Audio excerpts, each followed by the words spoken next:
it's kind of like almost you want the culture where you want these people who are trained, are the best that anyone that they can come up against, that they'll be able to hold their own against. But the culture that you and I certainly had in our militaries growing up was the culture was you want to go to war, you want to fight. Let's go.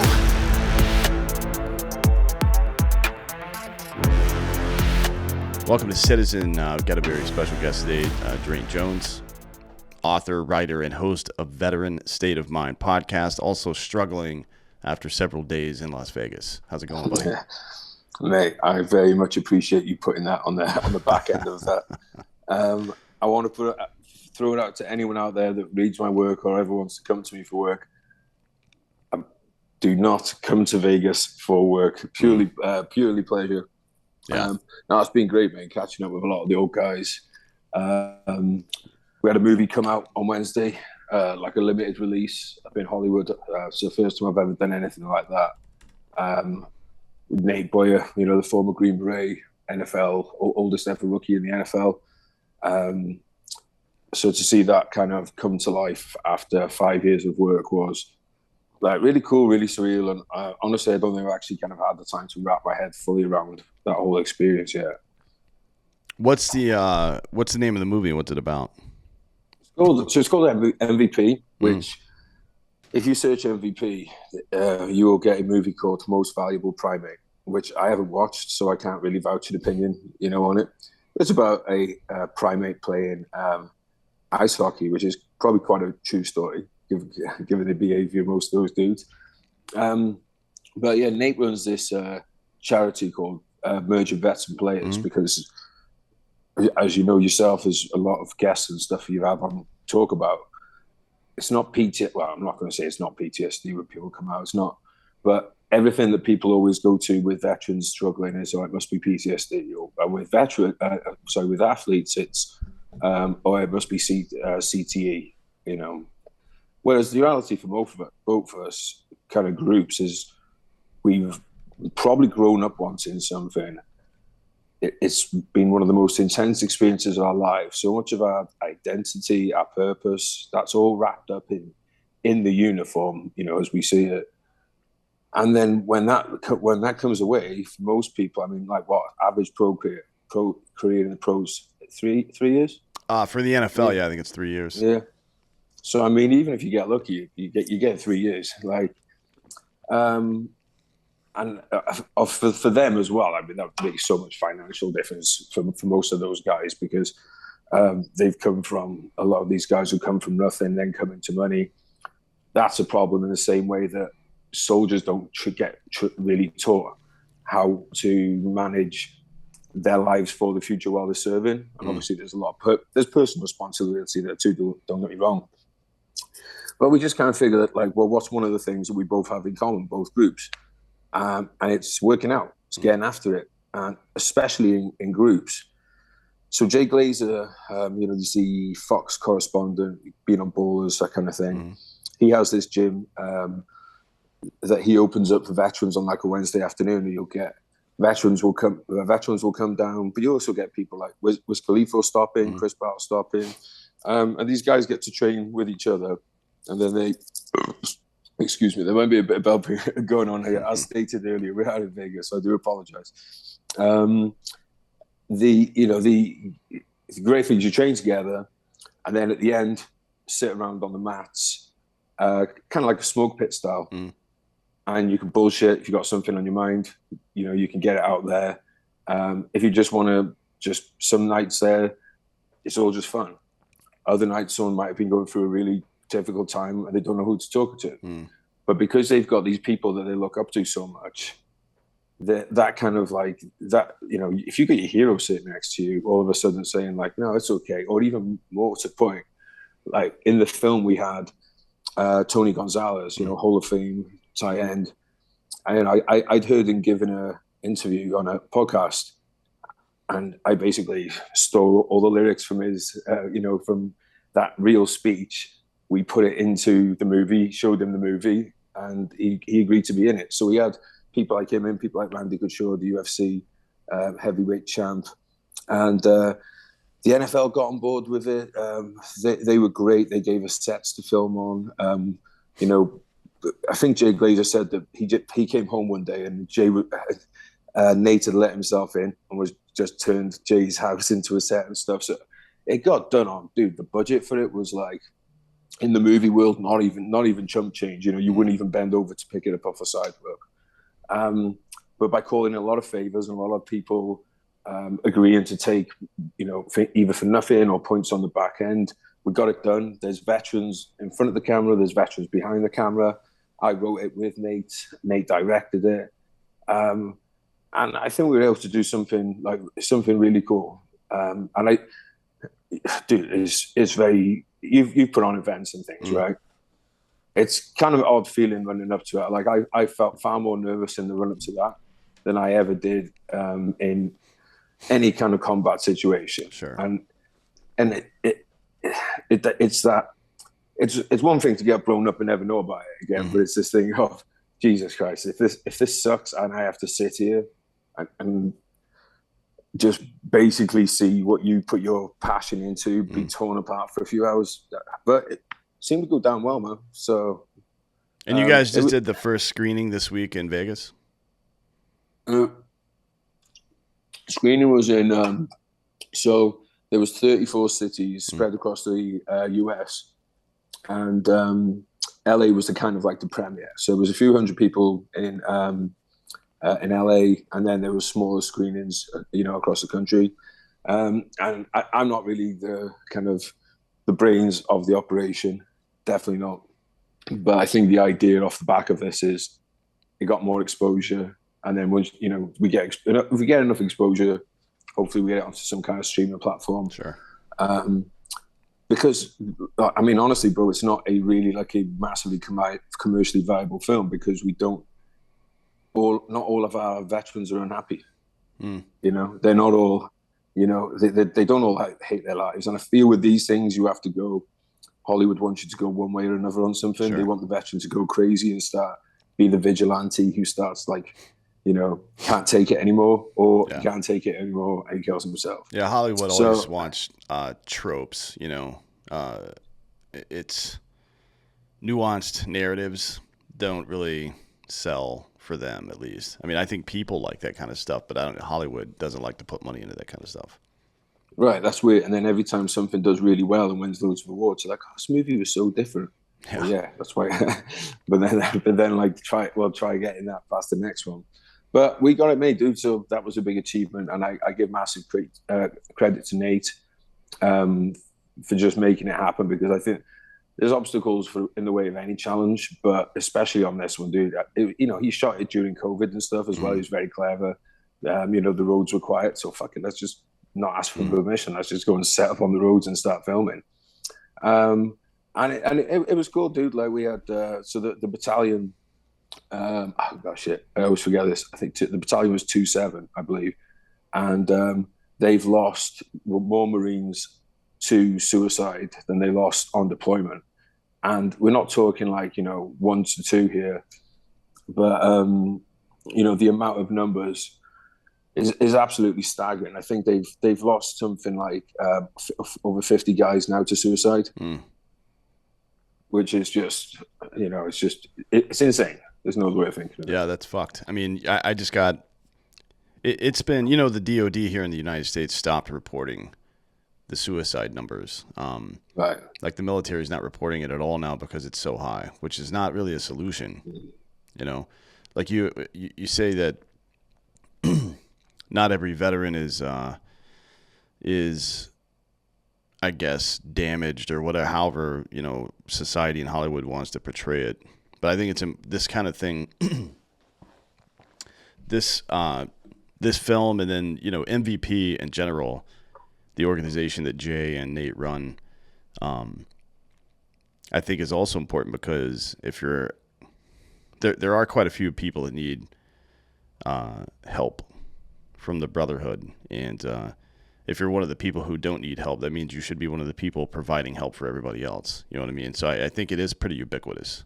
Just maybe not for Hollywood, but who gives a fuck what they think, And I've heard you say this, I think, before. It's like, maybe it's with Andy, is the kind of the dirty little secret to helping people is that like it's really beneficial to you too, right? Well, yeah. I mean, I didn't make that up. Gandhi said that if you truly want to find yourself, lose yourself in the service of others. And I think that's wisdom that extends way prior to him as well. But it's also very obvious. You know what I mean? To me, at least. And it dovetails into the first principle that you chose to talk about today, which is I'll do something every day to help my country, my countrymen, or all men. And I guess the critical question here is, am I my brother's keeper, right? And it's the age-old question. It's the very first question asked in the Judeo-Christian, in the Abrahamic religions, all three Abrahamic religions. Am I my brother's keeper? The answer to that is unequivocally yes. I mean, there's certainly some balance between empathy and accountability, but you know, there is such a thing as toxic empathy, right? Like we're enabling and all the stupid shit that's going on in society now, where we're telling people to lop body parts off because they have emotional distress, or that it's okay to be morbidly obese and shit like that. But it's also true that people need help frequently. Like everybody does. That's why we form societies in the fucking first place, is because everybody needs this structure in their life. Like the whole purpose of life is to find your purpose and execute on that, right? Think of it as a bullet. Think of it as a projectile inside of a casing. You can use, a pointed edge and a hammer to set that thing off and fire the bullet off.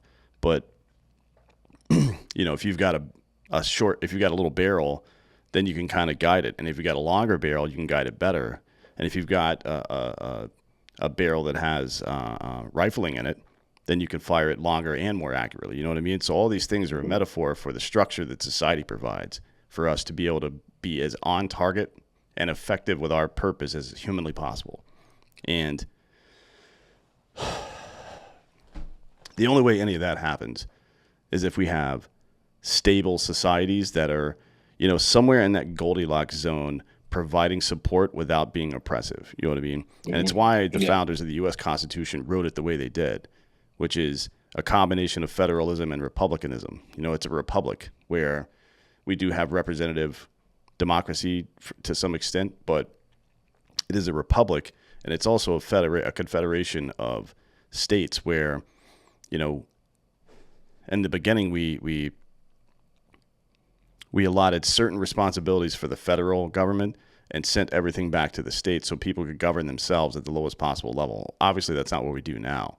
But all this is set up because for human beings to thrive, we need that long barrel and rifling, you know what I mean, to have very precise and efficient purpose in our lives. And that's what makes people feel fulfilled as well. So it's not just about everything going well. It's about you internally going well as well. And I think that's a really important thing for people to seek that out.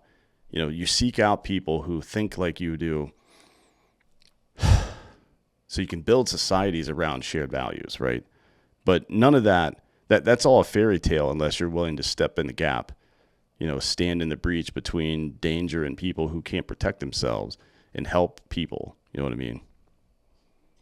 Yeah, dude, I think that's a really great way of putting it, because I think a lot of times purpose can almost feel like more of a shotgun, right? You see something that you think is a worthy cause. And I mean, there's always, like, I agree with you on this. So every cause, whether you end up agreeing with the methods or not, there's usually a decent justification. So I didn't agree with everything that Black Lives Matter, the organization, did, but I agree with the cause, right? Oh, sorry, the reasoning behind that, But the reaction to that across the country was a shotgun reaction, like this, like, oh, here's some purpose, fucking bang, without thinking of, well, okay, where is how are we going to make this accurate and so that it doesn't just hit a target now. This is going to hit a target over years and years and years and years.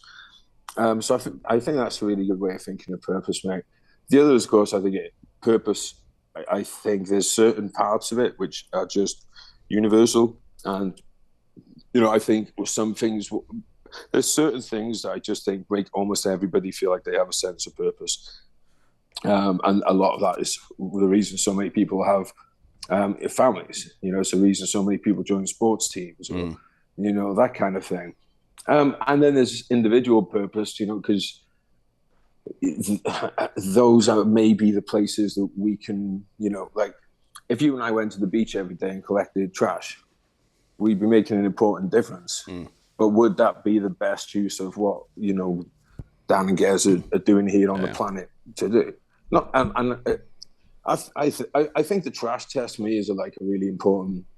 That to me is like to do your reps for building purpose, and that to me is the easiest one.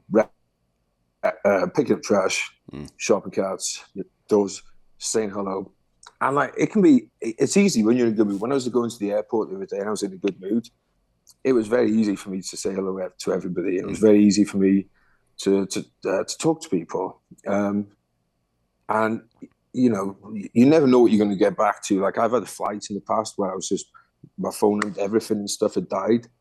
It was like Southwest flights with OTV, so I was like, "Fuck!" Start talking to this lady next to me. Next thing you know, she burst into tears. Long story short, I was the first person that she talked to since she got the call that her husband had died.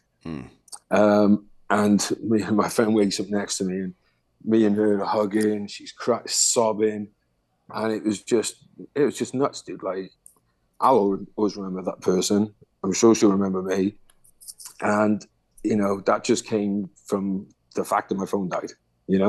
But that exact same person was sitting there. That exact same opportunity to do something for that other person was there. It's just I was doing that instead. So yeah, I think there's so many like small little things that we can look for and win on a daily basis. And I don't think everybody has to be doing massive things of service either. I think if you just contribute even on a small part every day, it's like if everybody made that little difference every day, the compounding change it would be, out of this world. Sure, yeah. I mean, it's that's what I encourage people to do first is you alluded to it. It's those small building block things that, it's no different than starting off in the gym with low weight to make sure that your form is correct. You know what I mean? We do this in everything we do. We learn how to crawl before we learn how to walk, before we learn how to run. And my advice to people is the best thing they can do to get themselves to this mindset is to be on the lookout for people who need help and be on the lookout for positive things that you can do. Picking up trash is one of them. Holding doors for people. Those are very obvious things. But I think, like in your case, if you're open to it, people begin to notice. Like there's a certain presence about you. And I actually had this happen not too long ago with somebody who just could tell that it was okay to talk to me about shit, even though I look like, I stormed the fucking Capitol. You know what I mean? And this was not a person who looked like me or thought like me or any of that shit. They just could tell that they were able to talk to me for some reason. The vast majority of communication, like 85+%, is nonverbal, right? And that's not just true. I mean, it's a function of, evolution. We started without language, a long, long time ago, millions and millions of years ago. And, your brain is a very complicated machine that essentially distinguishes between threats and benefits. But all these little markers like facial expressions, body posture, and things like that, pre-fight indicators, which is something that we use, in the military to tell if somebody's getting ready to do something stupid. You can, if you exude that mentality, like you're being on the lookout for somebody to help, people are going to find you. People that need help will find you. You know what I mean? They'll seek you out because they can tell. It reminds me of that. I don't know if you're familiar with Mr. Rogers, but he was a dude on public like Mr. Rogers' Neighborhood with all the puppets and all that bullshit. He said in an interview one time, his mother told him, whenever there's danger or something, to look for the helpers. You'll always find people who are helping. And I think that mentality is why most of us join the military in the first place. Because, you know, you see something that you can do that most people can't do, and you feel compelled to do it because it, you know, it assures the safety of those around you. And typically we reduce that to the lowest possible level, which is our family. Like, people, if you ask people why they join the military, a large portion of them will say to protect my family. Well, what do you mean by that? You know what I mean? But think about that statement. You'll always find people who are helping. It's a profound statement. It assumes that the majority of people are essentially good, which is true. Because if the majority of people weren't good, this whole planet would be chaos 24 hours a day. You know what I mean? It's just not true that most people are bad. Exactly, bro. Like, it was. I was sort of talking to a couple of friends last night. One from Guatemala, one from El Salvador, and, you know, talking about the differences that we had growing up. And, you know, when I grew up, I thought, oh, the town that I come from is a tough town. Not me personally, because I've never wanted for nothing. I've always had parents who took care of me. And you have, you know, experience as a Brit, then going to Iraq a few times or doing stuff with the military, which is all, you know, difficult stuff. There's no doubt about it. But then, you know, you think you have an idea of what's tough. And then you learn about Mexico, you learn about Guatemala and all these places. And you're just like, dude, recently I've been working on something about, you know, Kabul and the interviews that you're doing. You're just like, oh, Jesus, there's no limit to how hard people's lives can be. But by the same token, there's absolutely no limit to their capacity to overcome it, which is what's so incredible. But yeah, you're totally right, bro. Like, yeah, there's nothing except a basic because you can talk all you like about laws, etc. Yeah, they're all kind of codified or whatever. But there's what stops you and I not hitting each other when we walk down the street is just an agreement that we decide to make as human beings. You know? Yeah, it's you know, I guess that's the challenge. To, in spite of being constantly inundated with bad news about bad people, to not just about bad actors generally speaking, but also from the safety nets that we provide through our security and you know, I guess you could say taxes and all this other shit, and charity work and things like that, to not become cynical because there are assholes out there trying to take advantage of stuff, or that there are bad actors in general. And then the other challenge is to, you know, become the helper. That should be your goal in life, I think, is to one, constantly improve yourself, and two, leverage every asset and skill and ability and position you have towards helping other people. Because it's a rising tide does indeed lift all boats. So you don't necessarily, like you said before, you don't have to do huge things all the time. You don't have to spend all your time and money giving to charity or work 24 hours a day without a break or any of that shit. It really can be as simple as walking past a stranger who just drops something and pick it up for him and hand it to him. You know what I mean? Like, you get... People carry a lot of weight on a day-to-day basis, and you never know what's going to be the final straw. And if you can take a little bit of that weight off of them, then, you know, we all do a little bit better when that's the case. Yeah. Well, and the other one on that is, you mentioned the government thing. I've been really, really critical of government like the last few years, and I think a lot of it is really justified. Because the fact is, you have got wars, you know, that shouldn't have been fought, which came at terrible cost to innocent people. But at the same time, I'm like, well, okay, that's fine to criticize that, but what are you doing? Like, are you actually going out every day protesting anything about it? Are you actually talking to anyone who's from those countries? Are you trying to do anything to actually change the situation other than moan about it? And I think that's something I really kind of realized the last 6 months is just like, fuck, like it's all well and good. Like it's almost like watching a shitty sports team, and you're the coach in the stands going, I do this different, I do that. Why did you run that play?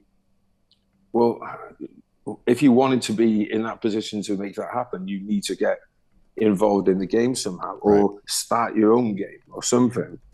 But I think that's something that that's one of the reasons I love this podcast, bro, because it's actually something that's giving people tools to do something about it, rather than just slamming the same stories again and again and again. Yeah, and it's that's the reason I started in the first place, to be honest, because all I saw was I saw not that people were wrong to be critical and shit, but all I saw were people bitching about things, and they would provide solutions that sound a lot like, well, we've got to do something, or we need new people in government, or this or that. It's like, all right, cool, man. That's fine. That's a good collective goal. But what can people do because that's what everybody always asks. What can I do to make this better? Yeah. And I don't think telling people just to vote or get involved in electoral politics is the answer to that. I mean, the general premise of this show is that you can either be a citizen or a subject, right? You can be a citizen who does both. You exercise your rights, but you also perform the task of responsibility required of you, you know what I mean, to secure those rights. Yeah. Or you can just whine about your rights and you can become a subject of a patrician class, which is what's happened in this country and what's happened in your country and a lot of other places. Canada is probably the worst, to be honest, but of all the Western countries. But that's the choice, right? Yeah, sure. And look, if more people in the middle change themselves into kind of citizens with higher morals, higher standards, etc., the people who are wanting their votes would have to change themselves, because if the vote, it's only because the voter base allow it, like you say. So I do think, though, that I don't know if we've gone past the point where people are like they believe in the idea so much that the government give, rather than like this. It's almost like a child that's been brought up with their parents their whole life. They can't think of another life without their parents. So it's very hard to convince somebody to be like, no, actually, these aren't the people who should be bailing you out. These aren't the people who you should be relying on for your food. They're not people you should be relying on for really anything but things like defense. And I don't know, once it's ingrained, how you change a national mentality to stop people thinking of the government as a parent. Yeah, I mean, it's a good point. I don't think it particularly matters if we're beyond that point or not. I mean, it matters, but in this case, if you're heeding the advice of this show, because even if doing citizen shit, being a legit citizen and exercising your rights and responsibilities, even if it won't reverse the course that we're currently on, we're still going to have these values and exercise them regardless, right? Even if society crumbles and we lose all this shit, we're still going to have to stand on those principles and that effort to rebuild it. You know what I mean? So I think it's good. It's a good practice to do it. And you got to do two things at once. You also have to fight. You have to resist, and I think that, frankly, that's part of being a citizen. It's certainly in America, it's the foundation of our government. that not only do you have the right to throw off an oppressive government, you have the responsibility to do that. You know what I mean? For yourself and for your ancestors and shit. Yeah. And there's really no way around it. I mean, you can either do this stuff or, you're going to be fucked. You know what I mean? Yeah, I think that's something as well that we don't like. A lot of us realize how much of an anomaly it is that isn't the case for most of the like our Western world, especially now. Like national service in the UK, I think it ran in the 60s maybe or something. You guys obviously had the draft for Vietnam.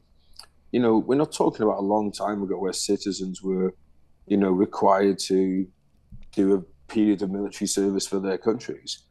I think that creates problems as well because in a lot of poorer countries, you'll just throw everybody into the army just to keep them out of trouble. But then, if you have a big army, you usually end up using people wanting to use it.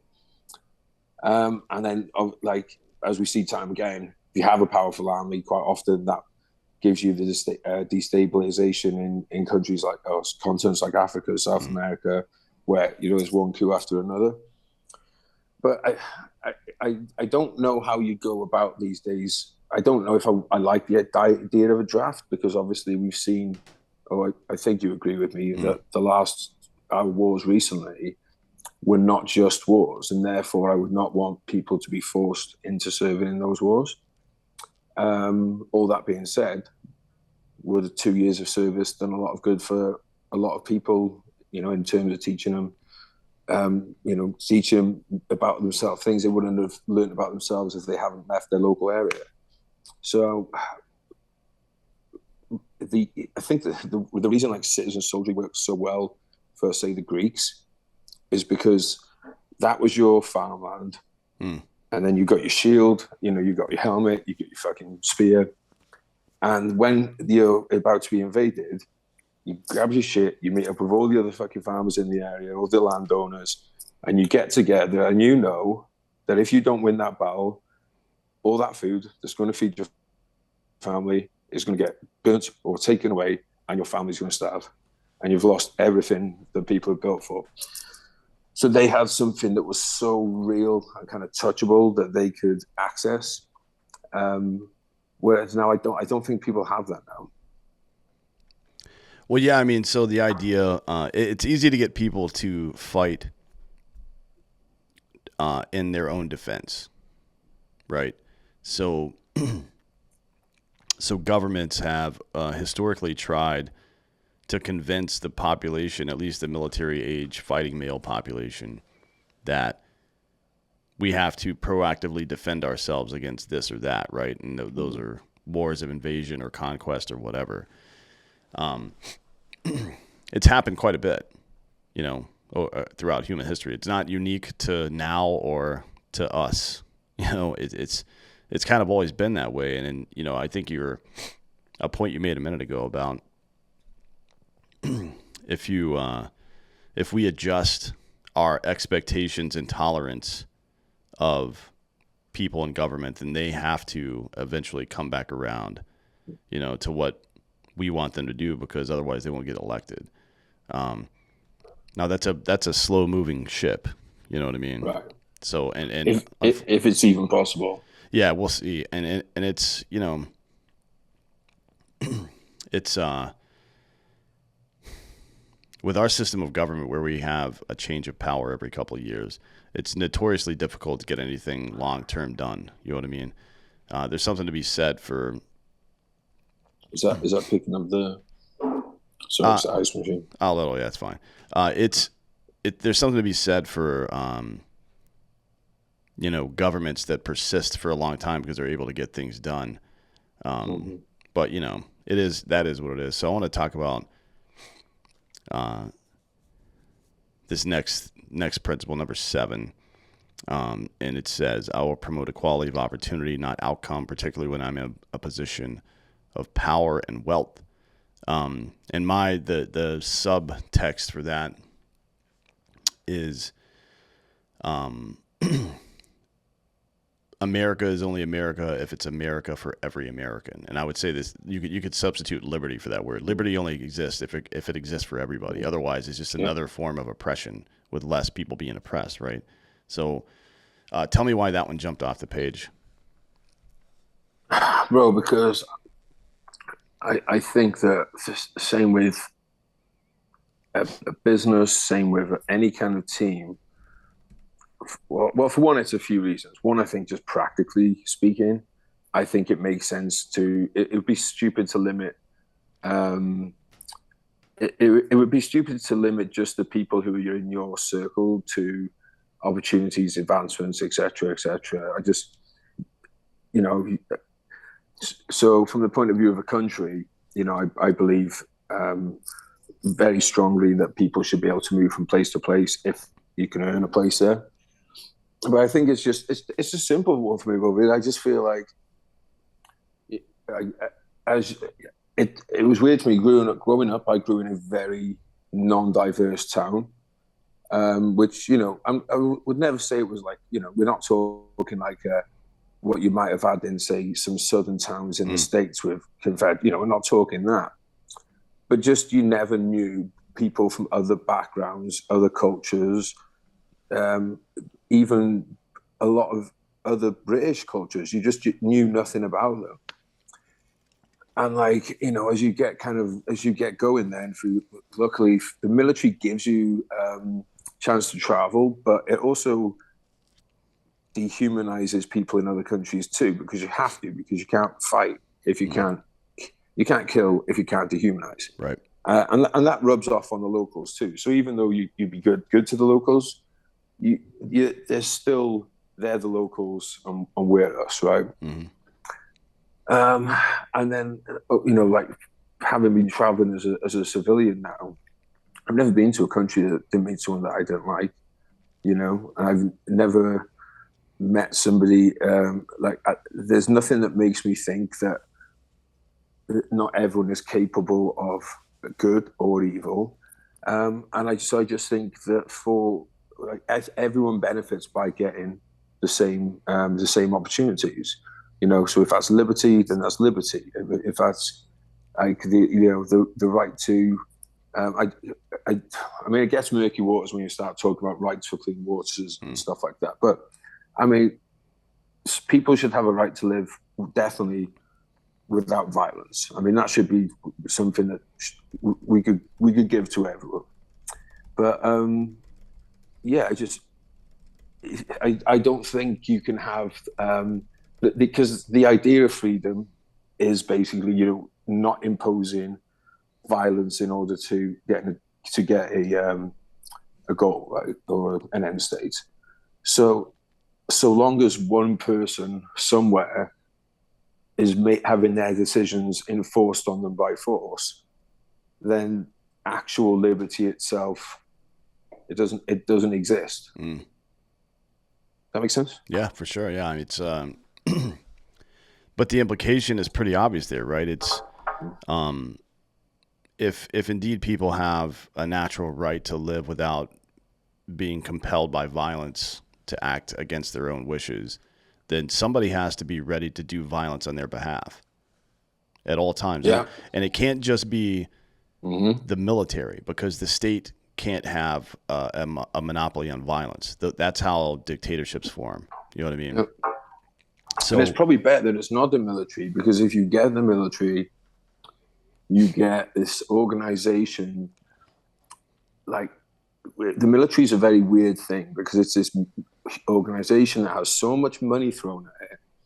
And realistically, the wish should be that it never gets used.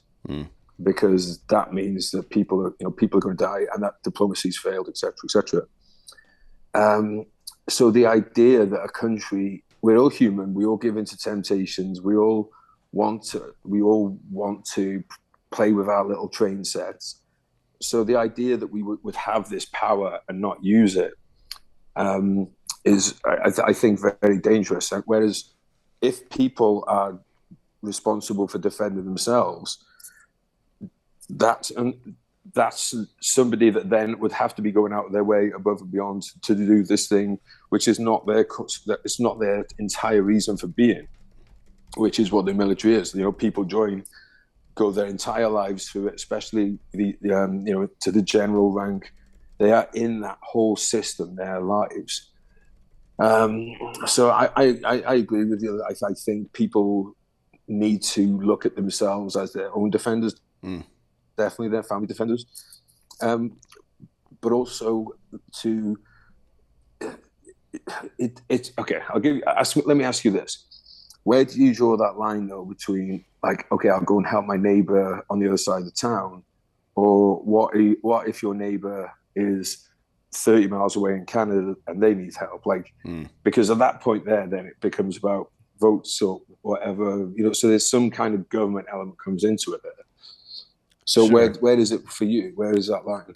Well, I think it's this is the whole point of federalism is the understanding that human beings operate best in small groups. You know what I mean? Like we can have confederations of a bunch of small groups that form some larger group, but the purpose of federalism is, I think, an understanding of how human beings and how human civilization evolved. Like not everybody's going to be able to defend themselves.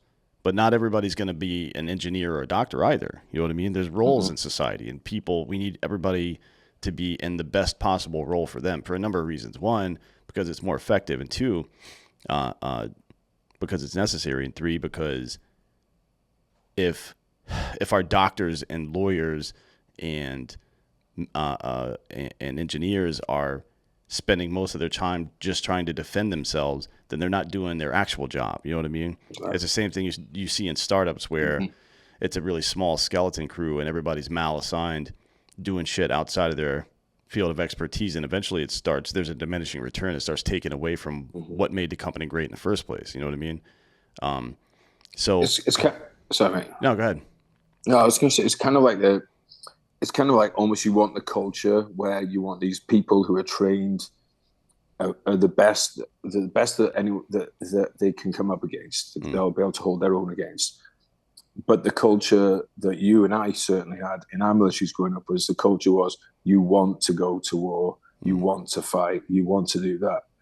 And I don't think it's impossible to change that culture by selecting the right people, and especially in smaller organizations.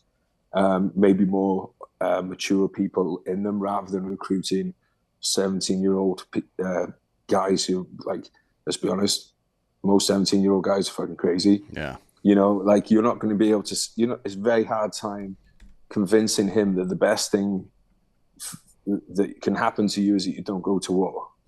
I never would have believed it. You never would have believed it. Nobody listening would have believed that. Yeah, we never would have... we wouldn't have joined in the first place, probably, to be honest. But it's interesting because every patrol we went on, every operation we went on wasn't necessarily kinetic. Like we weren't always going in guns blazing. We did a lot of other stuff too. We fucking talked to people. We helped them build shit. We helped them clean shit. So that mindset where you see yourself ultimately as a protector, and as a protector, you're helping people with basic functions. And in a lot of cases, training them to better protect themselves and things like that. That is something that, during the Vietnam era, it's not like this anymore in the U.S. military, but particularly in the Army, guys would come back from combat deployments and immediately go to basic training to be basic training instructors, to be drill instructors, right? Because they were the people who were just there, so they have the most up-to-date information on what it's like and how to fucking best prepare for it. What I don't understand is why we sent, hundreds of thousands of people to war in austere environments and didn't bring them back and immediately try to glean all the lessons that they learned, not just about combat, but about leadership, about how to take care of yourself and all this stuff. It seems like it was a wasted opportunity, in my opinion, to not, basically just wring out all the fucking information and and purpose that came out of that situation. Even though the wars were kind of, well, they were certainly pointless and unnecessary, but also pretty destructive. There's a lot of good stuff that we could have gotten out of that. We decided not to, and I think it's because the people in positions to make that happen didn't want to draw too much attention to it, frankly. I think you're right. Like, I think if you'd have, like, even if you look at the first few months of Afghanistan, which were like really successful, you know, loads of bad guys killed, operations done. Even in those first few months, there was a lot of civilians killed in airstrikes. So, you know, I don't want to give the exact number out here, but all I'll say is it wasn't as long until as many civilians had died in Afghanistan as had died in 9/11. We're talking within months. And, you know, that should be a national conversation then. It's like, okay, well, we have to go and do something, but is it right for us to continue, you know, kind of down this path? And when this blew my mind last year, bro. In one sense, it blew my mind, and in the other, it didn't, because it's exactly what I was kind of expecting. But how do you go through something for 20 years, invest hundreds of thousands of lives, you know, affect America, affect the entire world, and not go, right, now we're going to pull this thing apart and do exactly what you're saying, and we're going to find all the good bits, the bad bits. You know, we learned a lot in the wars, Second World War. Like, we didn't fight the First World War. We didn't fight the Second World War like the First World War. Right. We didn't fight Vietnam like the Second World War. But with this one, it just seems to be that there's absolutely, and people listening, I'm not saying like small kind of doctrine changes and things, but the kind of the strategic way of doing things. You know, and then with that as well as accountability. You know, used to be in the Second World War, you lose a couple of battles, right? You're out, next general, you're in. With this one, we just seem to get guys on rotation. And unless you sent your dick picture to, was it Matthias? You know, you were in. So there was so much I felt like not only did we not learn from this, but we seem to have thrown a lot out of stuff that we'd learned. Like, has there ever been in like, say, the 100 years of the First World War to the like war on terror, has there ever been a period with such diverse warfare with many of the same elements in each one? There were planes in over the First World War. There was, you know, infantry, but used very differently. But we only got to that point because we'd learned from all those others. Sure, yeah. And we're not deconstructing that and bringing it back here because, you know, the idea of, I think the principal idea is that war ultimately is a meritocracy, right? You either win or you die. It's actually the ultimate form of meritocracy. And it's also a meritocracy where, you know, everybody in the game understands that they can't succeed without the dudes on their left and right. You know what I mean? That's kind of the core principle of the whole thing. Like, politics kind of goes out the window. Even when things get really bad, even the operation itself could go out the window, and it's all about keeping the people on your left and right safe. And I think that brings us back to this principle of promoting equality of opportunity, especially if you're in a position of power. Well, it's like everybody needs that assistance, and the main thing, aside from just like survival skills and defense and shit like that we should have brought back and taught the people of America, is that you can't do this shit alone. You know what I mean? That we need a culture that's rooted in principles and rooted in the idea that we're all going to be here and help each other, right? Even if we have fights or whatever the fuck, we still circle back at some point, be like, all right, cool, we're done fighting. Let's get back on track. Right now, we've just been in like a 25-year fight with each other, and there's no end in sight, and it's not really helpful. Yeah, I mean, like, what could you show?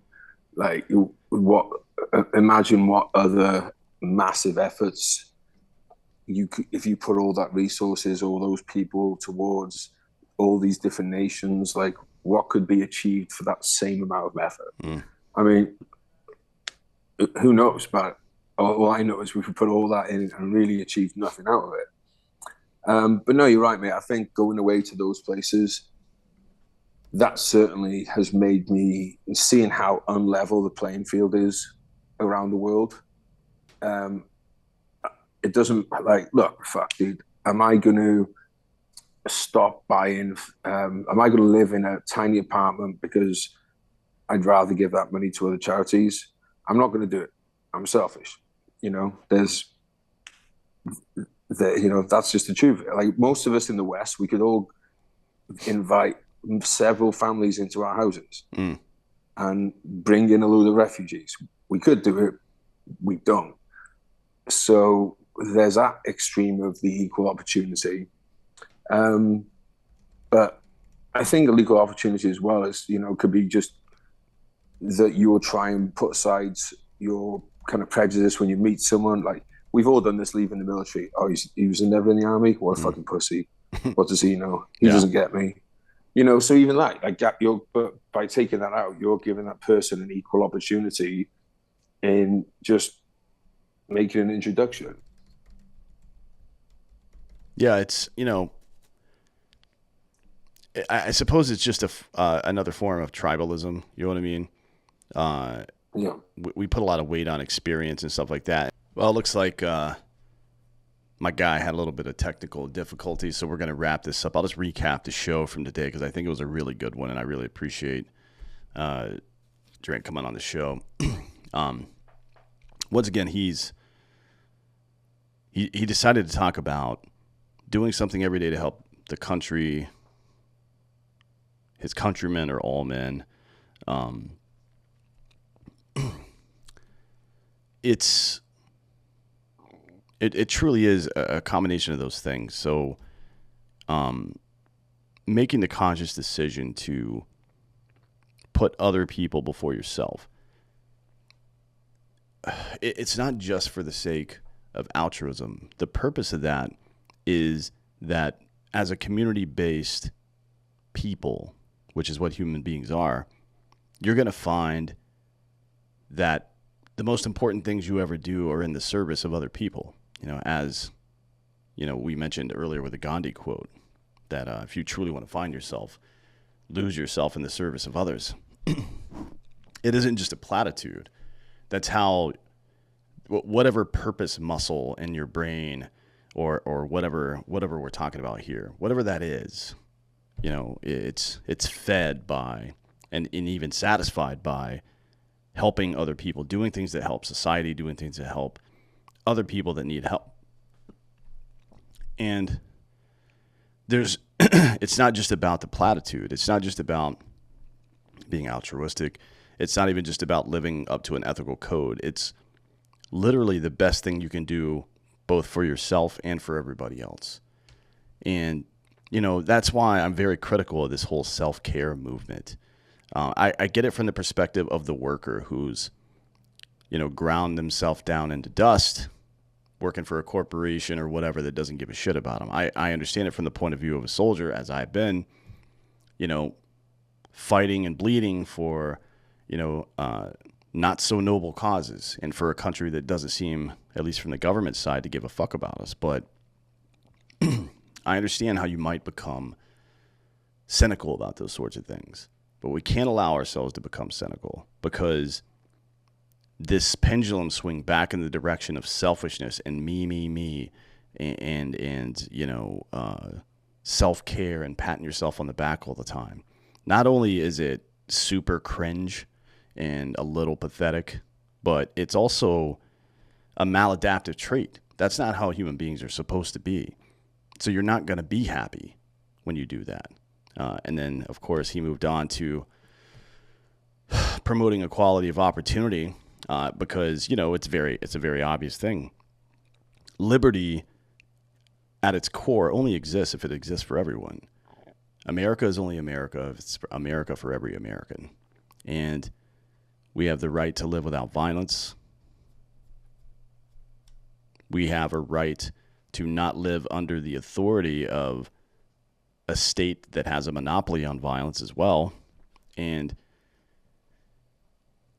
as such, people who are physically fit, mentally fit, whatever, who have the ability to protect other people or build infrastructure that helps other people or educate other people or become, physicians or whatever it is.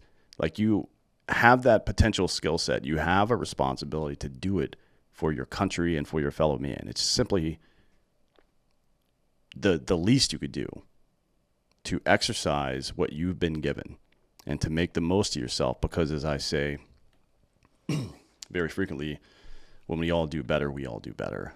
And we didn't get to 11, I'll live a life worth dying for, but we've talked ad nauseum about that. And I think everybody kind of knows what that means in a couple of different ways. I mean, we talk about, we've addressed it in a couple of different ways. So one was, make sure you're living up to the level of the sacrifice that's been made for you. Contemplate your current situation and the decisions you're making, and imagine yourself on your deathbed. Would I still make these decisions if, I was looking back in time and judging how well I use my time? I think that's a really important thing. And not only is it going to